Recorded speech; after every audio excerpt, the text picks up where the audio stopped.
আসসালামু আলাইকুম। ডাক্তার খাস্তগীর সরকারি বালিকা উচ্চ বিদ্যালয় কর্তৃক আয়োজিত অনলাইন ক্লাসে সবাইকে স্বাগত জানাচ্ছি। সুপ্রিয় শিক্ষার্থী, আমরা আজ দশম শ্রেণীর পদার্থবিজ্ঞান বিষয়ের সপ্তম অধ্যায় নিয়ে আলোচনা করব। সপ্তম অধ্যায়ে আছে তরঙ্গ এবং শব্দ। আমরা এর আগের দিনের ক্লাসে তরঙ্গ এবং শব্দের বেশ কিছু তথ্য জেনেছি। তরঙ্গ কাকে বলে, তরঙ্গের বিভিন্ন ধরনের সংজ্ঞা এবং শব্দ সঞ্চালনের কৌশল বুঝিয়েছিলাম। আমরা তখন শিখেছিলাম যে প্রতি এক সেকেন্ডে একটা যতগুলো পূর্ণ স্পন্দন হয় সেটাকে আমরা বলেছিলাম যে তরঙ্গের ফ্রিকোয়েন্সি বা কম্পাঙ্ক, অর্থাৎ পূর্ণ দোলন বা পূর্ণ কম্পন দিতে যে সময় লাগে সেটাকে বলি পর্যায়কাল। আর এই প্রতি সেকেন্ডে যতগুলো পূর্ণ কম্পন বা দোলন হয় সেটা হচ্ছে কম্পাঙ্ক। তাহলে কম্পাঙ্ক হলো প্রতি সেকেন্ডে কয়টা পূর্ণ দোলন বা পূর্ণ কম্পন দিচ্ছে সেটা। তাহলে পর্যায়কাল হলো যে একটা পূর্ণ স্পন্দনের জন্য যে সময় লাগে সেটা হচ্ছে পর্যায়কাল। তাহলে এই পর্যায়কালে যে দূরত্ব অতিক্রম করবে, অর্থাৎ এই পূর্ণ একটা স্পন্দনে শব্দ যে পরিমাণ দূরত্ব অতিক্রম করবে সেটাকে আমরা বলবো তরঙ্গ দৈর্ঘ্য।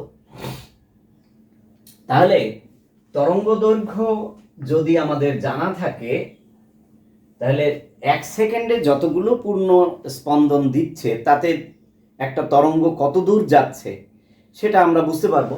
যেমন ধরো পর্যায়কাল হচ্ছে টি সেকেন্ডে কম্পন দিচ্ছে ও একটি, তাহলে এক সেকেন্ডে দিচ্ছে কয়টি? এতটি। তার মানে আমরা এটাকে বলবো ফ্রিকোয়েন্সি, মানে কম্পাঙ্ক, প্রতি সেকেন্ডে কয়টি পূর্ণ দোলন দিচ্ছে। আচ্ছা, এই পূর্ণ দোলনে যে তরঙ্গ যে দৈর্ঘ্য অতিক্রম করে সেটাকে আমরা বলি তরঙ্গ দৈর্ঘ্য বা ল্যামডা। এখন পূর্ণ কম্পন কয়টা দিচ্ছে? এফটা। একটাই যাচ্ছে কতটুকু? ল্যামডা দূরত্ব। তাহলে এফ কম্পনে যাচ্ছে কত? এতটুকু দূরত্ব। এটা হচ্ছে কয় সেকেন্ডে? এক সেকেন্ডে। তাহলে এটা বেগ। তাহলে এক সেকেন্ডে যে দূরত্ব অতিক্রম করতেছে শব্দ সেটা হচ্ছে তার বেগ। কারণ যেহেতু এটা এক সেকেন্ডে হচ্ছে সেই জন্য এটা বেগ। তাহলে ফ্রিকোয়েন্সি ইন্টু ল্যামডা অর্থাৎ তরঙ্গ দৈর্ঘ্য ইকুয়ালস টু শব্দের বেগ। এইবার আসো, আমরা শব্দের বেগ শিখলাম, এখান থেকে বেগ নির্ণয় জানবো। আবার আমরা জানি যে তোমার ফ্রিকোয়েন্সি, আবার আমরা তাইলে এটাও জানলাম যে ফ্রিকোয়েন্সি ইকুয়ালস টু এইটা, অর্থাৎ 1/টাইম সেকেন্ড। তার মানে টাইমটা যদি সেকেন্ডে বসে তাইলে হয় কি, এটার একক হবে পার সেকেন্ড। এই পার সেকেন্ডটাকেই আবার এই প্রতি সেকেন্ডেরটাকেই আমরা আরেকটা ভাবে বলি হার্জ। হার্জ মানে প্রতি সেকেন্ডে। কম্পাঙ্কের একক হার্জ। হার্জের দুইভাবে আমরা এটাকে প্রকাশ করতে পারি, প্রতি সেকেন্ডে অথবা বলতে পারি হার্জ। তাহলে এবার আসো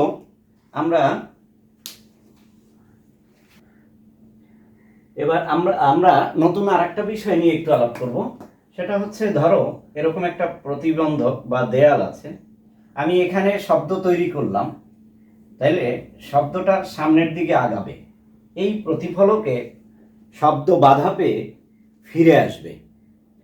আলো যেমন কোনো প্রতিফলক পৃষ্ঠে গিয়ে বাধা প্রাপ্ত হলে আবার ফিরে আসে, যাকে আমরা প্রতিফলন বলি, শব্দেরও প্রতিফলন ঘটে। যদি কোনো মসৃণ দেয়াল বা কোনো বড় দেয়াল থাকে সেখানে শব্দ বাধাপ্রাপ্ত হয়ে ফিরে আসে। এখন আমাদের একটা জিনিস জানা আছে, সেটা হচ্ছে যে প্রতি 0 ডিগ্রি সেলসিয়াস তাপমাত্রায় শব্দের বেগ হচ্ছে 330 মিটার পার সেকেন্ড। এখন এখানে আরেকটু কথাও আমরা বলে রাখি, শব্দের বেগ যে নির্ভর করে, শব্দ যে চলে, এই শব্দের বেগ কিন্তু নির্ভর করে মাধ্যমের প্রকৃতির উপর। যেমন আমরা বায়ু মাধ্যমে আছি, অর্থাৎ এটা বায়বীয় মাধ্যম। বায়ু মাধ্যমে শব্দ যেভাবে চলবে সেইটা তোমার ওই কঠিন মাধ্যমে তার চেয়ে বেশি। তরলে বায়বীয় মাধ্যমে যা যত দ্রুত চলবে তার চেয়ে তরলে আরেকটু বেশি চলবে, কঠিনে আরো বেশি চলবে।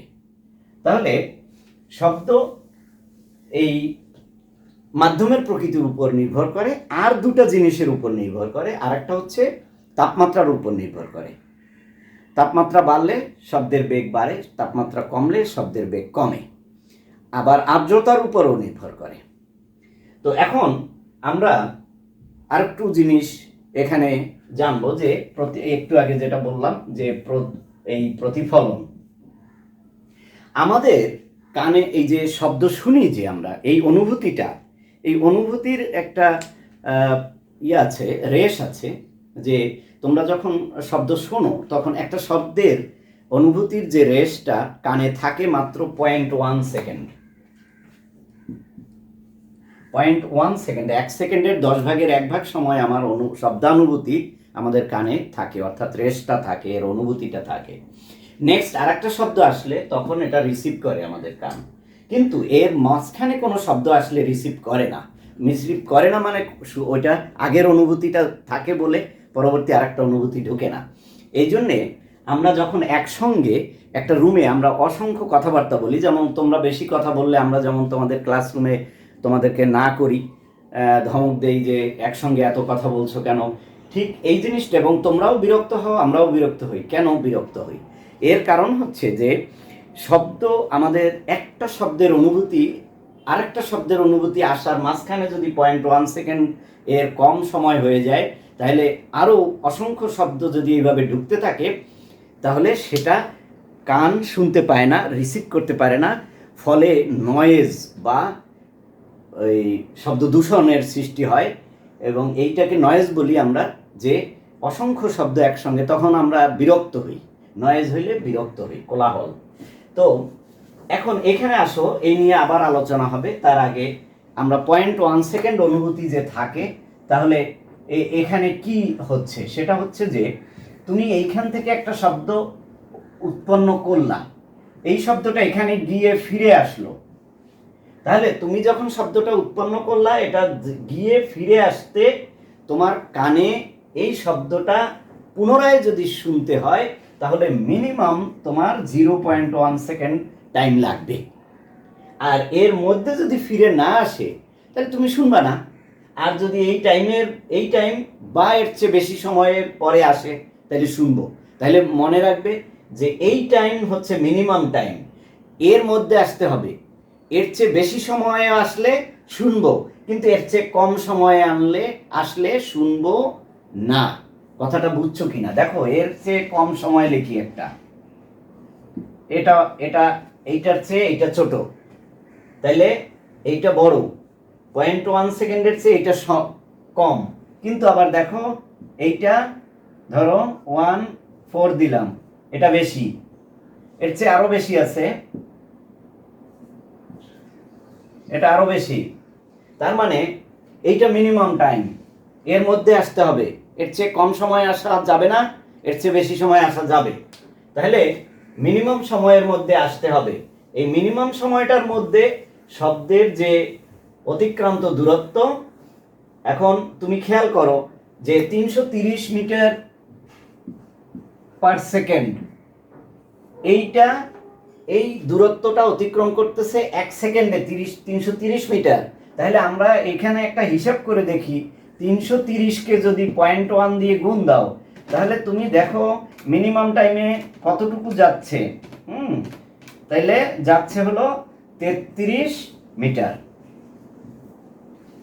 33 মিটার যাচ্ছে। কিন্তু এখন তুমি যদি দেয়ালটাকে 33 মিটারে রেখে দাও, তাহলে দূরত্ব কিন্তু অনেক হয়ে যাচ্ছে। কারণ তোমার এখান থেকে শব্দ উৎস থেকে আবার উৎসে ফিরে আসবে, এই টোটাল দূরত্বটা হচ্ছে 33।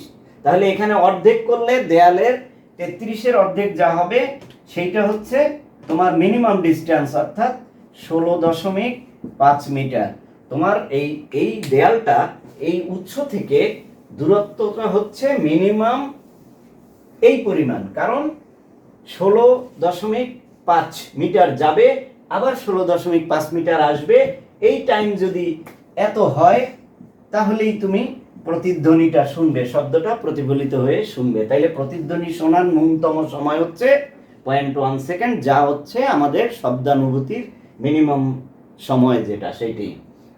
এবং তাহলে আমরা দেখতে পাচ্ছি যে ডিস্টেন্স কত লাগবে, মিনিমাম এই ডিস্টেন্স লাগবে যদি 0 ডিগ্রিতে আমরা পরীক্ষাটা করি। আর যদি অন্য সময় বা অন্য তাপমাত্রায় পরীক্ষা করি তাহলে এই মিনিমাম ডিস্টেন্স আর একটু বেড়ে যাবে, হ্যাঁ, বা কমে যাবে। সেটা হলো সময়ের উপর ডিপেন্ড করবে, কোন মানে তাপমাত্রা কত নিচ্ছি, কত তাপমাত্রায় এটা করতেছি সেই পরীক্ষার উপর। আসো আমরা তাইলে প্রতিধ্বনিটা শুনলাম, প্রতিধ্বনি শোনার ন্যূনতম সময় জানলাম এবং ন্যূনতম দূরত্ব কত তাও জানলাম। এবার আসো আমরা আরো দুই একটা সংজ্ঞা সম্পর্কে, তোমাদের যেমন তীব্রতা, শব্দের যে তীব্রতা অর্থাৎ কত জোরে শব্দ শোনা যায়, এটা হচ্ছে তীব্রতা। এখন শব্দের যে প্রবাহ, এই দিকের সাথে লম্বভাবে একটা ক্ষেত্রফল যদি রাখো, একক ক্ষেত্রফলের ভিতর দিয়ে প্রতি সেকেন্ডে যে পরিমাণ শব্দ শক্তি প্রবাহিত হয় তাকে আমরা বলি তীব্রতা। এই তীব্রতার একক হচ্ছে ওয়াট পার স্কয়ার মিটার, অর্থাৎ শব্দের এই যে প্রবাহ তার লম্বভাবে, তার বরাবরে, লম্ব বরাবরে তা যদি কোনো ক্ষেত্র স্থাপন করি, সেই ক্ষেত্রফলের ভিতর দিয়ে অর্থাৎ একক ক্ষেত্রফলের ভিতর দিয়ে যে পরিমাণ শব্দ শক্তি প্রতি সেকেন্ডে প্রবাহিত হবে সেটা আমরা তীব্রতা ধরব। এবার আসো, অনেক সময় তীক্ষ্ণতা একটা কথা বলা হয়, সেটা হলো যে জোরে যে শব্দ যাচ্ছে, তো সেটা হচ্ছে যে সুরযুক্ত শব্দের যে বৈশিষ্ট্য দিয়ে আমরা একই তীব্রতার শব্দকে কখনো মোটা কখনো তীক্ষ্ণ ভাবে যে শুনতে পাই, এটাকে আমরা তীক্ষ্ণতা বা পিচ বলি। এই তীক্ষ্ণতার একক হচ্ছে ওই যে হার্জ দিয়ে। এবার আসো এখানে আরেকটা কথা আমরা বলতে চাই, সেটা হচ্ছে যে এই যে আমাদের কানের শোনার এই শব্দের যে কম্পাঙ্কের একটা মাত্রা আছে, যে কত কম্পাঙ্ক বিশিষ্ট শব্দ আমরা শুনতে পাই আর কত কম্পাঙ্ক বিশিষ্ট শব্দ শুনতে পাই না, তার একটা মাত্রা আছে। সেটা হচ্ছে যে কোনো শব্দ উৎসের কম্পাঙ্ক যদি 20 হার্জ বা প্রতি সেকেন্ডে যদি 20টি কম্পন দেয়, এমন উৎস থেকে উৎপন্ন শব্দ বা এই কম্পাঙ্ক বিশিষ্ট শব্দ আমরা শুনতে পাই। তবে এর নিচে যদি হয় 20 হার্জ বা প্রতি সেকেন্ডে কম্পাঙ্ক যদি 20 হয়, তার চেয়ে নিচে হয়, তাহলে সেই শব্দ আমরা শুনতে পাই না। সেই শব্দগুলোকে আমরা বলি শব্দেতর শব্দ।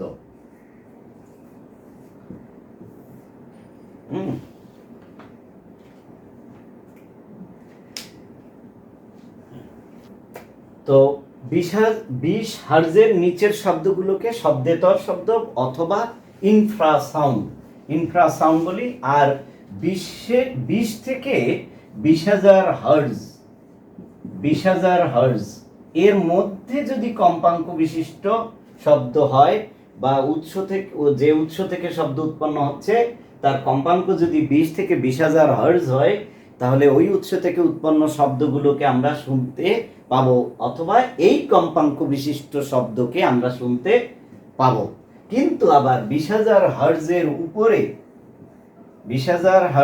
উপরে এর চেয়ে বেশি কম্পাঙ্ক বিশিষ্ট শব্দ আমরা শুনতে পাবো না। উৎসের কম্পাঙ্ক যদি এর চেয়ে বেশি হয়, সেই উৎস থেকে উৎপন্ন শব্দ আমরা শুনতে পাবো না।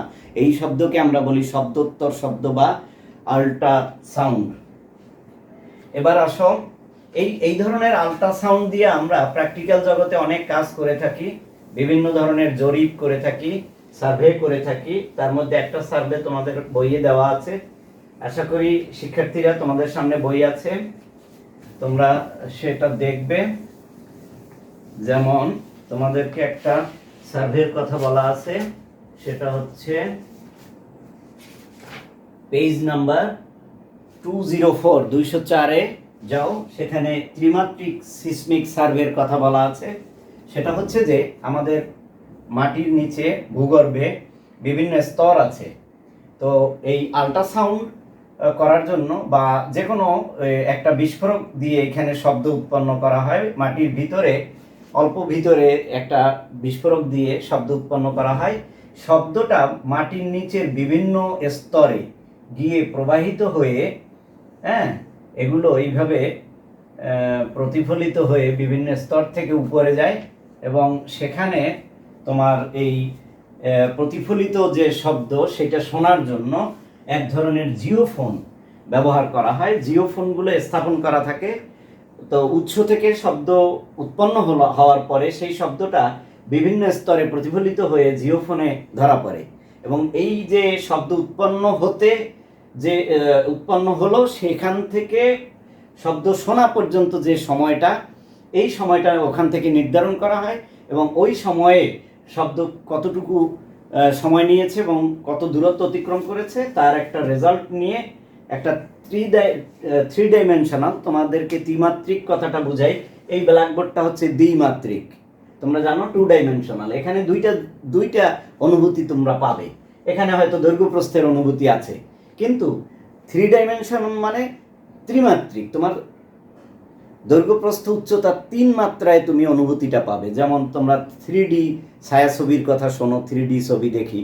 3Dতে তুমি একটা বাঘ আসতেছে, বাঘের একদম পুরো যেন জলজ্যান্ত বাঘ আসতেছে এরকম মনে করো, বাঘটা কত বড়, কীরকম মোটা, সব বোঝা যায়। কিন্তু দ্বিমাত্রিক ছবিতে সেটা বোঝা যায় না, কত মোটা কত বড় এগুলো বোঝা যায় না।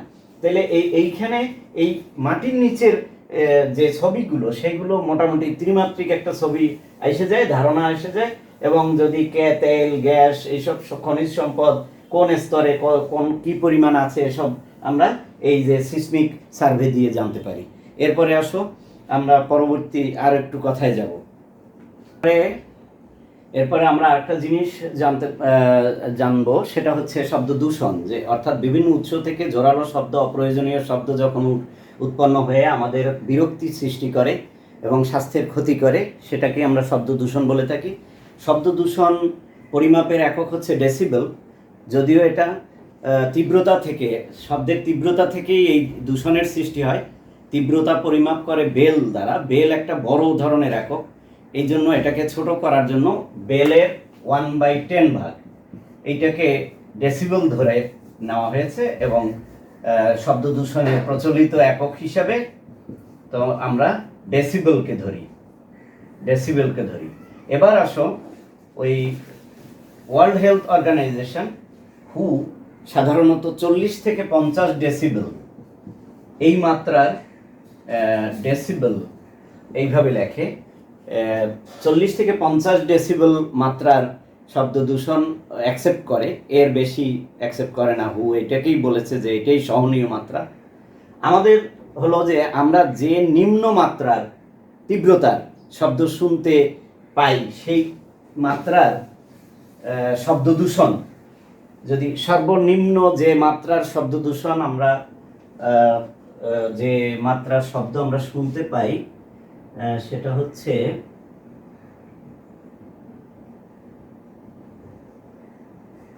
ন্যূনতম যে তীব্রতার শব্দ আমরা শুনতে পাই সেটাকে আমরা 0 ডেসিবেল ধরে নেই।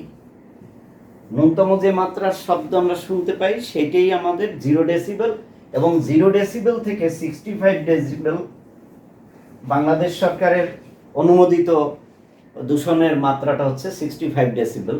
এর দূর পর্যন্ত আমাদের শোনার কথা বলা আছে যে এই ধরনের মাত্রার শব্দ পর্যন্ত আমরা উৎপন্ন করতে পারবো সচরাচর। এর চেয়ে বেশি কেউ যদি কোনোভাবে উৎপন্ন করে সেটা নিষিদ্ধ, হ্যাঁ, এবং এটা ক্ষতি করবে আমাদের। এইবার আসো এই ক্ষতির মাত্রাটা আমরা একটু জানবো যে কোন কোন মাত্রায় কি কি ক্ষতি হয়। যেমন 80 ডেসিবেলের শব্দ আমাদেরকে রাগান্বিত করে। 80 ডেসিবেলের শব্দ আমাদেরকে রাগান্বিত করে বা ক্রুদ্ধ করে। 85 ডেসিবেল যদি হয় সেক্ষেত্রে কানের ক্ষতি করে। আর 110 ডেসিবেল এর শব্দ হলে আমরা খুবই অস্বস্তিতে থাকি। 150 থেকে 160 ডেসিবেল দূষণের যদি শব্দ হয় তাহলে আমরা চিরতরে বধির হয়ে যাব। তাহলে আমরা এখন বুঝতে পারছি যে আমাদের কানের যত্ন আছে, অতিমাত্রার শব্দ আমরা শুনবো না। তোমরা যে হেডফোন দিয়ে গান শোনো, যদি হেডফোন দিয়ে জোরে জোরে গান শোনো তাহলে তোমাদের একটা ক্ষতি হবে, আস্তে আস্তে শোনার ক্ষমতাটা কমে যাবে। সেই জন্য তোমাদেরকে আমি বলবো তোমরা এই কাজটি করবে না। তোমরা অনেক সময় অভিভাবকের অগোচরে হেডফোন দিয়ে জোরে জোরে গান শোনো, এটা শুনবে না। এগুলো করলে তোমাদের খুবই ক্ষতি হবে এবং এক সময় তোমার শোনার মাত্রাটা কমে যাবে। তুমি যখন বুড়ো হয়ে যাবে তখন তুমি শব্দ শুনবে কম। তোমরা এখন যেমন নানা দাদাকে বলো, এই নানা তুমি কথা শুনছো না, তুমি কি কানে কম শুনো, তখন তো নানা উল্টাপাল্টা বলে তোমাকে। ঠিক ওই রকম তুমিও যখন বৃদ্ধ হবে, তোমার যদি এই শব্দ শোনার ক্ষমতা কমে যায়, তখন তোমারও নাতি নাতকুরা ওইভাবে তোমাকে বলবে।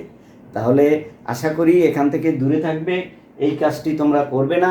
হেডফোন দিয়ে খুব যদি শুনতে ইচ্ছেই করে, খুবই স্বল্প সময়ের জন্য এবং খুব কম তীব্রতায়, মানে খুবই হালকা সাউন্ডে শুনতে হবে।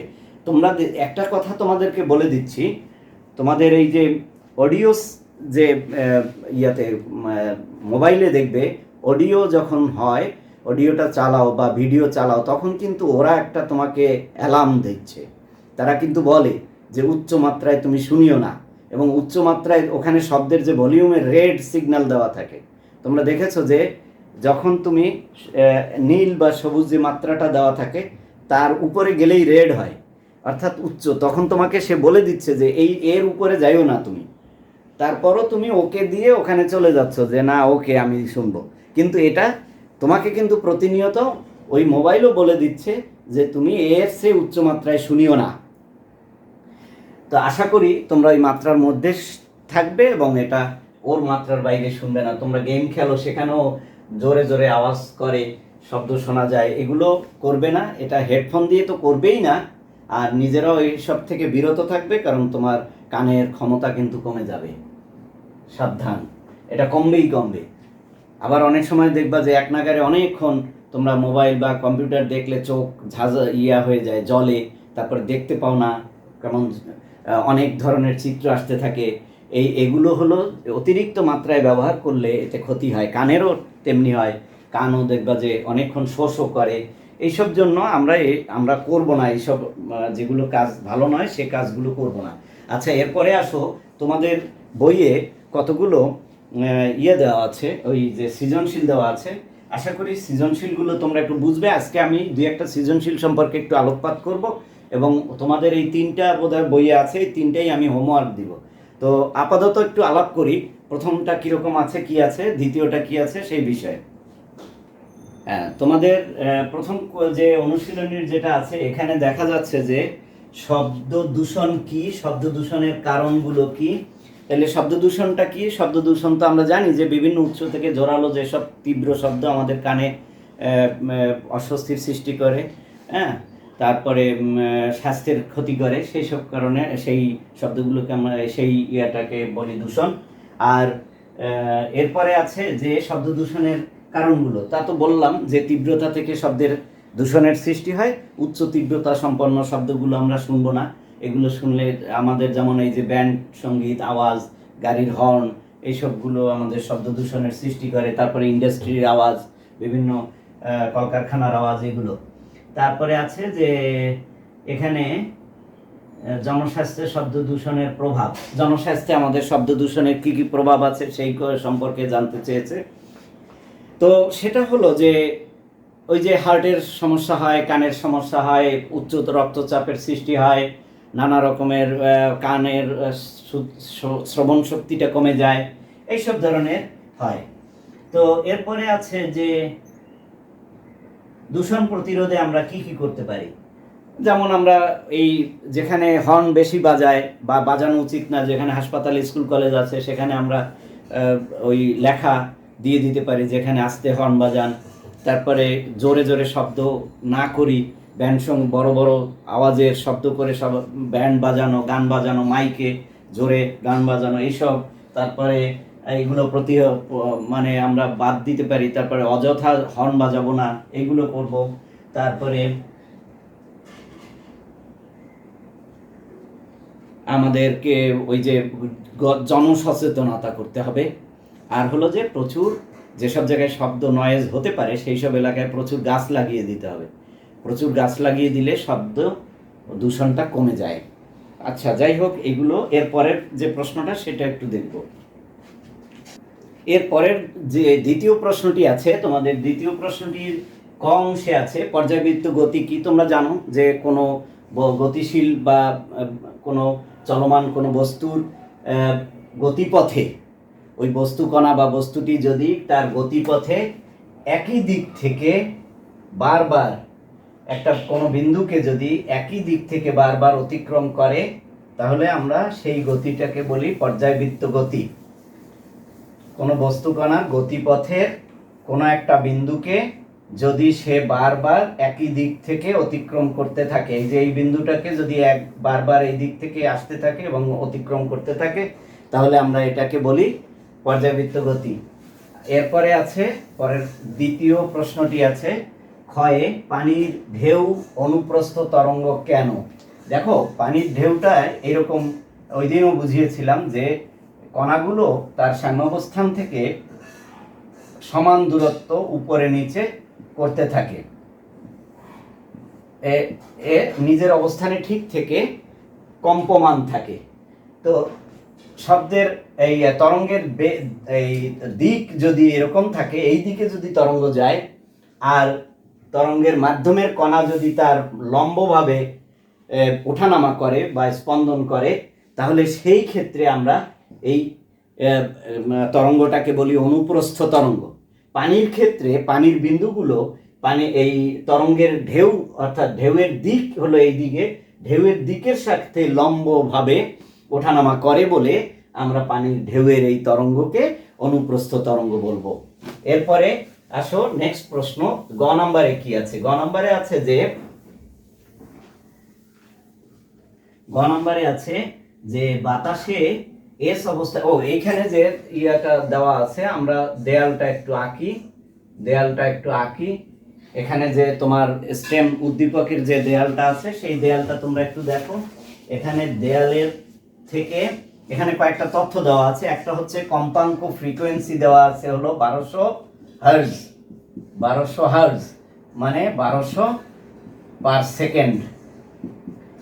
আর হচ্ছে কম্পাঙ্ক ছাড়া কি দেওয়া আছে, বায়ুর তাপমাত্রা। এখানে তাপমাত্রা দেওয়া আছে 30 ডিগ্রি সেলসিয়াস। আর দেওয়া আছে কি, এইখানে এস উৎস থেকে এইখানের একটা ডিসটেন্স দেওয়া আছে 18 মিটার। উৎস থেকে এখানে দূরত্ব দেওয়া আছে 18 মিটার। এইবার আমি তোমাদেরকে বলবো যে ওরা কি প্রশ্ন করেছে, যে প্রথম গ নম্বরের প্রশ্নটা শব্দের তরঙ্গদৈর্ঘ্য নির্ণয় করো। আচ্ছা, শব্দের তরঙ্গদৈর্ঘ্য যদি নির্ণয় করতে হয়, আমরা জানি যে v f ল্যামডা। কিন্তু এইখানে তোমার টেম্পারেচার দেওয়া আছে।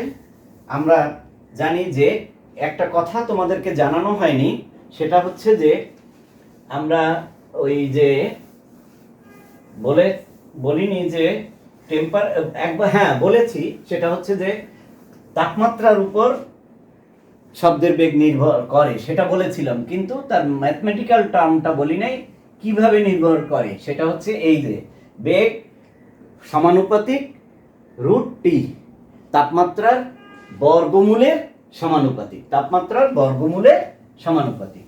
এখন যদি এরকম থাকে যে তোমাকে দুইটা তাপমাত্রা দেওয়া আছে, ধরো এখানে V1 এবং T1, তোমার তাপমাত্রা যদি T1 যদি হয় 30 ডিগ্রি সেলসিয়াস, আর এই 30 ডিগ্রি সেলসিয়াস মানে হচ্ছে তোমার 273 প্লাস 30 কেলভিন, এই কেলভিনে নিয়ে গেলাম।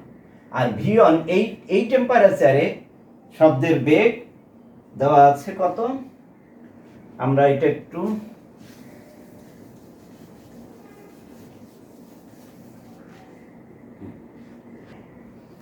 এখানে আমরা কয়েকটা জিনিস ধরি। একটা হচ্ছে 0 ডিগ্রি সেলসিয়াস তাপমাত্রায়, 0 ডিগ্রি সেলসিয়াস তাপমাত্রা। এখন 0 ডিগ্রি সেলসিয়াস তাপমাত্রা হচ্ছে কত, সেটা হলো 0 ডিগ্রি সেলসিয়াস তাপমাত্রা হচ্ছে তাপমাত্রা সমান, এইটাকে সরাসরি লিখি, 0 ডিগ্রি সেলসিয়াস সমান 273 কেলভিন। তাহলে এই V1 যদি 0 ডিগ্রি সেলসিয়াস তাপমাত্রার বেগকে ধরি, তাহলে ধরবো এটাকে টিয়ন ধরি, টিয়ন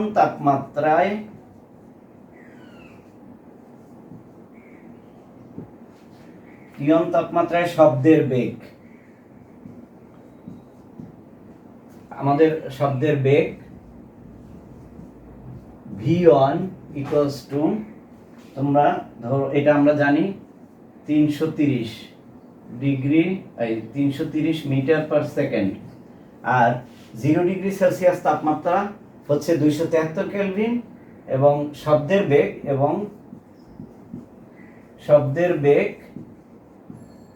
বেগ হচ্ছে সমান 330 মিটার পার সেকেন্ড, এটা আমাদের জানা আছে। আর টিয়ন তাপমাত্রায় শব্দের বেগ v1 ধরলাম এত, আর ধরবো T2 তাপমাত্রায় শব্দের বেগ v2 হবে তোমার আমাদের জানতে হবে এখন, এইটা আমরা জানবো। আর T2 তাপমাত্রাটা কত? T2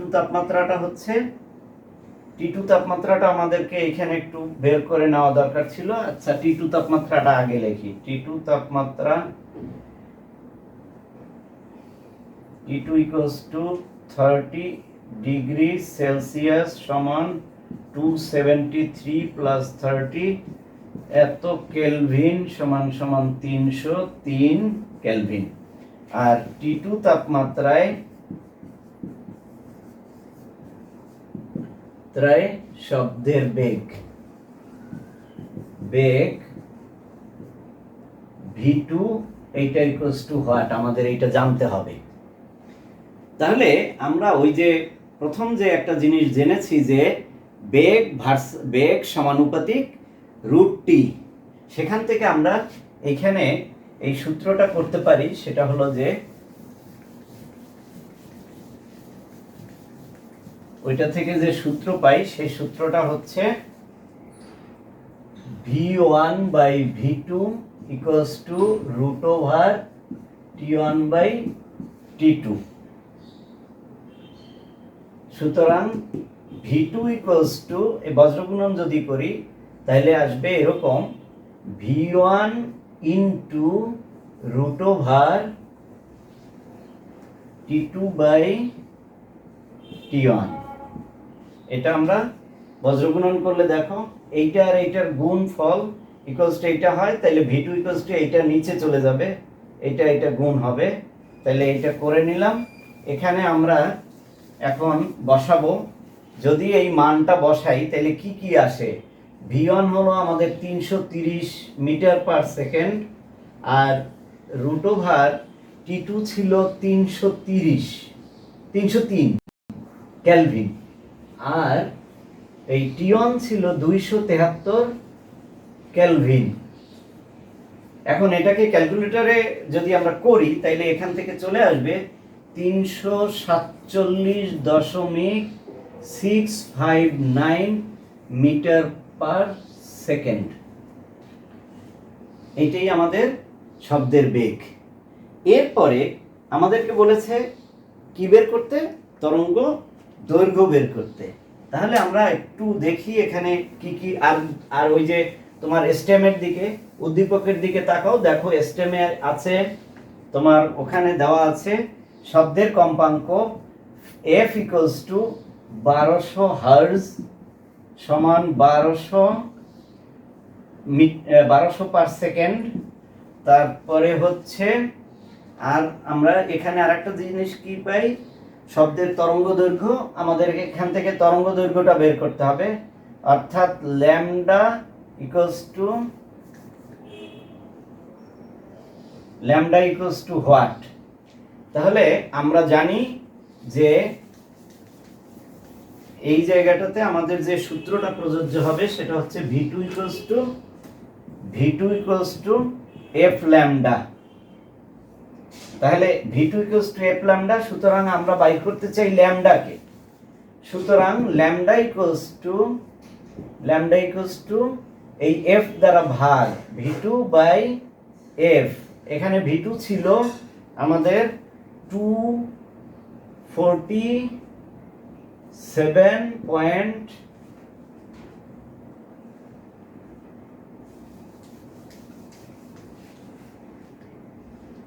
659 meter per second divided by frequency ছিল 1200 পার সেকেন্ড।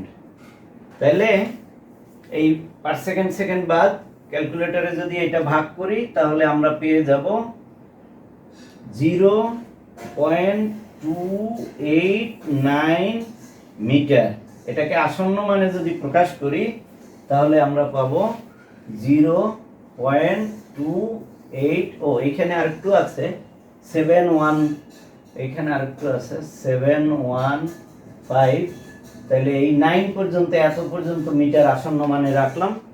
এটাই আমাদের মোটামুটি তরঙ্গ দৈর্ঘ্য। তাহলে এই পর্যন্ত থাকলো। আজকে সময়ের একটু অভাব রয়েছে, নেক্সট দিন আমরা পরবর্তী অংশ এবং আরেকটা যে সৃজনশীল আছে সেটা করব। আশা করি এই পর্যন্ত তোমরা নিজেরাও চেষ্টা করবে, যদি না বুঝতে পারো সেগুলো আমরা আগামী ক্লাসে একটু আলোচনা করে দিব এবং বাকি অংশটা করব এবং নতুন করে সৃজনশীল দিব। আর এই পর্যন্ত 3টে আমি হোমওয়ার্ক দিলাম, যতটুকু নিজেরা বাসায় পারো করবে এবং সমস্ত চ্যাপ্টারটা যা যা পড়ানো হয়েছে সবগুলো সুন্দর করে রিভিশন দিবে। সবাইকে শুভেচ্ছা অভিনন্দন জানিয়ে আজকের ক্লাস এখানেই শেষ করছি। আল্লাহ হাফেজ।